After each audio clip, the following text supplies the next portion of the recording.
Эхэллээ шүү. За, go. Тэр хөтлөгчөөр. За тэгээд дахиад нэг. За хай. Асуултал ер нь юм шүү дээ. Асуултлаас. За hi guys. Raw Talk episode 3 эхэлж байна. Өнөөдөр маань нэвтрүүлэгт 7 Септембер оролцож байна. За тэгээд манай гişүүд гэвэл мөнх баясгалан, Батундрал, Эрдэнэ 2 гэсэн. Тэгээд миний би Сүхбат гэдэг дөрвөн хүнийг бүрэлдэхүүнтэй байгаа. Тий. Тэгээ би бол хамтлагийн дуучин, гитарчин. Тэгээ манай энэ хажуу сууцаад аллуу болохоор манай хамтлагийн гитарчин. Тэгээ энэ хүн болохоор манай хамтлагийн дуучин, барил гитарчин. За тэгээд тэн сууж байгаа залуу болохоор манай хамтлагийн бөмбөрчин. Тий. Маш мундаг бөмбөрчин. За хэдэн онд яаж танилцсан мөн? За танилцсан түүх гэвэл тийм багын найзууд. Одоо манай хамтлагийн гитарт, бэс гитарчин бид хоёр ингээд багаасаа нөгөө ингээд хоорондоо найзлаа хүүхдээ орон цогцолдог гэсэн. Тэгээ манай гитарчин болохоор ингээд бас хүүхдээ орон хамт явдаг. Тэгээ тийм хүүхд байсан. Тэгээд Эрдэнэ 2 Эркат болохоор бид нөгөө Бадмар гэд сургуульд сурж байгаа танилцсан. Сонирхолоор л нийлсэн. Тийм тэгээ сонирхолоор нийлээл ингээд хөгжмөө явж байгаа залуу сайнаа. Нийт хэдэн уран? Нийт одоогоор нэг 8 яг өөрсдийн дуутай. Тэгээд цацсан 2 уран бүтээл байгаа. Тэгээд цаана л бичигдэг бүтээл байгаа. Цацдаг хэрэгтэйгүй. Тий. Playtime гэсэн юм байна шүү дээ. Тэр талаараа яа. Тий. Энэ нөгөө 2019 оных тий 19 оных 20 оных тий. Тий. Тэгээ 20 оны нөгөө Playtime виршүүлд орсон. Нөгөө ковид гэдэг нөгөө болоогүй шүү дээ. Виршүүл тэгээ Playtime-д орсон манайх.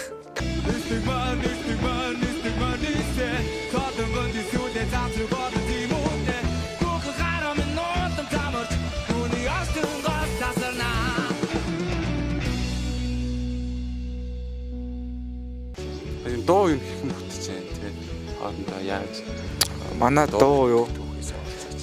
Дуу бүтгэж юу нь бол тэгэл 5 минут л асууж шээ. Олоорс. Дуу чи ер нь айгүй сэтгэл зүрх хөлс хөдөлмөр ингээ шинжиж бүтдэг зүйл байхгүй. Одоо бид ингээ хоорондоо ингээ ярьж байгаа бэлтгэл дээр ингээ шин зүйлийг туршиж үзэн, олон юм туршин тэгээд маш олон хүний бид дүүр ингээ нэг санаа бид дүүр ингээ тусдаа өөр ингээ дөрвөн санаа нийлж иж ингээ нэг дуу бүтдэг байгаа. Тий. Тэгээд дуу бүтгэх юу хугацаа гэх юм бол ер нь янз янз л та. Маш урдаан амархан бүтдэг дууч байна. Маш удаж жагаад Яг сэтгэл төрсөн дуу бүтсэн байна. тий. Тийм байна да.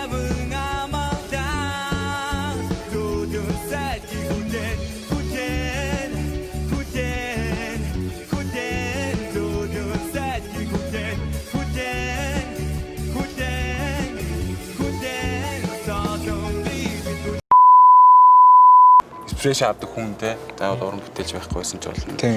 Тийм хүмүүсээс эхнээсээ яриад явчихдаг. Бүгд тус-тустай гоё хэл явчих. Яг тэгээд энэ тэр гээд бас хилээд ханчаашин зөөр одоогийн байдлаар лав бид нэр ингээ V channel гэж юмд ингээ өөрсдөөс ингээ хамрагдаад тэгээд өөрсдөөс ингээ хийгээ явдаг. Тэгээд тэнд ингээ тийм лейбл маягийн. Тэгээд тэр дотроос лав нөө манай ах нар байдаг. Очко, Тэлмэн, Моба.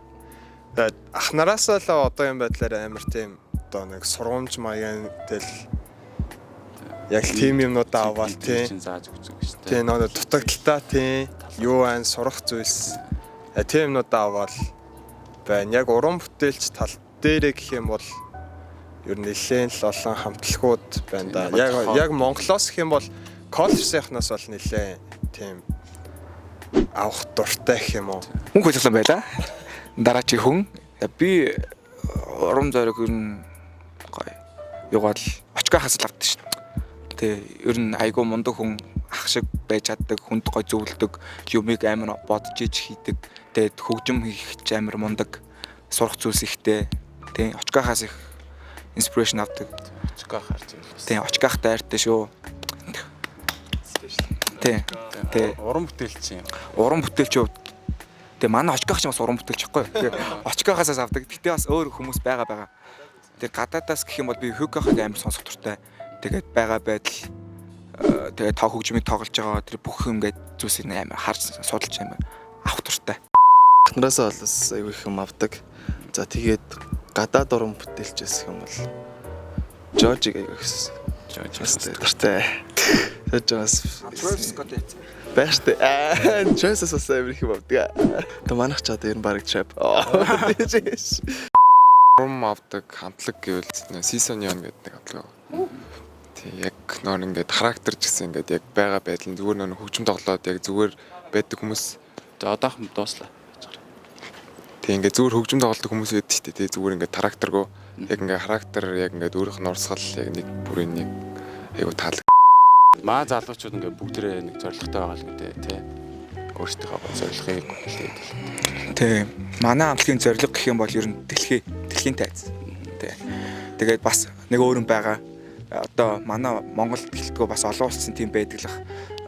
Бид нар нөгөө хөгжмөө ингээд ялах сонсч чаддаг байхгүй юу? Одоо ингээд хитрхий туйширдаг манай хүмүүс бүх ингээд гой хөгжмийг сонсоод ойлгоод тийм байдаг бол үнэхээр гой. Сонсдог хөгжмөө ингээд сонсчоо бусд нь муухай гэдэг. Харин тийм яг тийм бодолтой хүмүүс байдаг. Тийм хүмүүсийг бүр ингээд өөрсдөө сонирхолтойгоо манад үг те ингээд 40 гарсан настай ингээд ах эгч нар сонсоод дуулаа явж идэг. Тэгээд 80 гарсан эмээ өвөнөр ч гэсэн ингээд бас сонсоод дуртай дуунж байж идэг те. Тийм болмоор байгаа ер нь. Зорилго гэвэл тийм байна. Дэлхий рүү гарна гэж. Дэлхий рүү гарахад ер нь толгорч байгаа асуудал юу вэ? Санхүү дээр их асуудал байна. Тийм. Дэлхийд лөө гарахад бол ер нь одоо та манай Монголын эдийн засаг одоо юм урлагийн тал дээр жоохон авч мөдөл тийм жижиг байхгүй.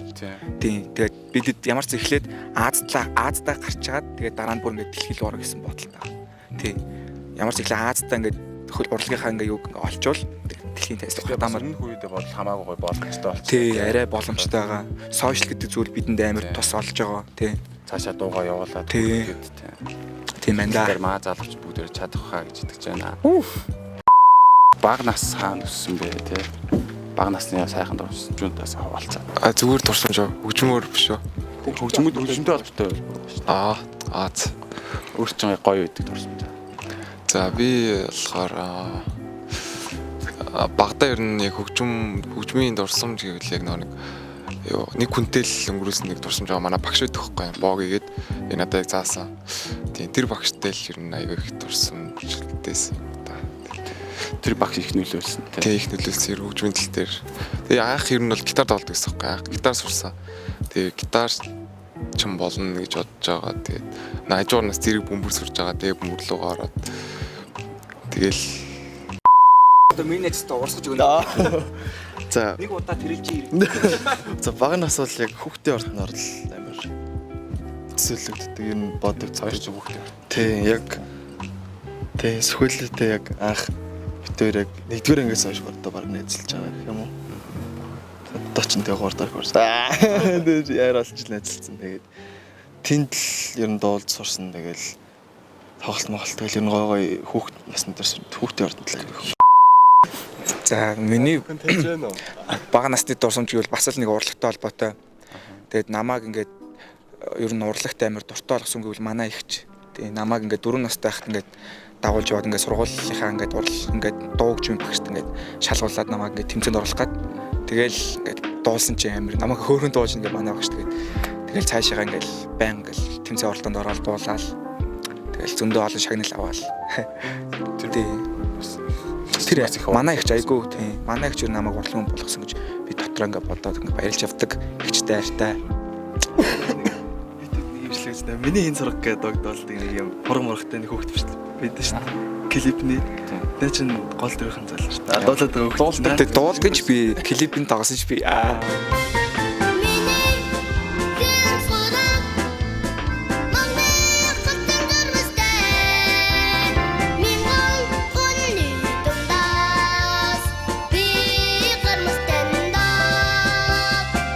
Миний хүүхэд насны дурсамж гэх юм бол бас л яг л хүүхдэд ордон л юм да. Яг анх яг сургуулийн урлагийн үзлэг гэж болдог шүү дээ. Яг 2 лөө 3 дугаар ангийнхаа урлагийн үзлэгээр зөв ангиас дуулах хүүхд болтохгүй намайг дуулуулад тэгсэн нэг гоцлол дуун дээр нь би одоо нэгдүгээр байранд нь ороод тэгсэн чинь ингээ ангийн багш дуугч юм багш ингээ хүүхдэд ордонд ингээ ганч юм гээд багш байд юм бэлээ. Энэ багш ингээд аягүй мунд хүүхдээ ингээд зүгээр явуулвал яах вэ гэ наавч шалгуулад би ингээд очиод үзүүлсэн чинь манай агш ингээд болно штэ ингээд бас шалгалтанд нь тэнцсэн маягаар тэгэл ах Тэгээд яг хүүхдийн ордонд яваал манай хамтлагийн Сүхэл ах, Батундрал ах хоёр чинь яг миний дээдлүү яах. Тэгэл ах навааг хүүхдийн ордонд явж байхад энэ хэд ч сонгоо анги маань нилээдэн жил явцсан. 3-4 жил явцгаацсан тий ахнаар биш тий. Тий ахнаар. Тэгэл ер нь яг л тэгэл тэрнээс хойш бараг 7-8 жил хүүхдийн ордонд явсан. Тий. Тэгэл ер нь хүүхдийн ордонтой л амар айгүй холбоотой л. Хамтлаг болоход юу чухал байдیں۔ Яаж хамтлаг гэдэг хамтлагаараа ингэ цаашаа явд энэ төр. Эхэндээ ах ингээд ойлгох гэж их удана л да. Ер нь хамтлагууд ингээд доторх гişүүлэн тийм хамтлагийнхаа сүнсийг одоо олно гэдэг амар уддаг. Тэгээ манай хамтлаг гэх юм бол тэр юм ерөөсөө удаагүй. Шууд ингээд нийлээл таньдаг байсан. тийм бас таньдаг байсан болохоор тэрөө ингээд шууд нийлээл амар гоё. Бүгдээрээ нэг амьсгалтай агаар нэг тэгэл хийж байгаа хөгжмөнч гоё. Тийм болохоор бид нар өөрсдөөсөө тийм хөгжмөө тоглож мэдрэмжээ авдаг хүмүүс бүгдээрээ нэг ойлгох гэр бүшил хүмүүс байт юм да. Hey guys, өнөөдөр ингэ нэвтрүүлгээр. За ингэ Drop Talk episode 3 байлаа. Тэгээ өнөөдөр маа нэвтрүүлэгт 7 септембер оролцлоо. Тэгээ залуустай амжилт хүсье. Цаашдах нуран бүтээлд нь. За баярлаа. За ингэ утгагүй Rap TV та бүхнийг бүр нүдий чинь баясах болно. Юм хийдэг хүмүүс. За баярлалаа. Баярлаа. Тийм.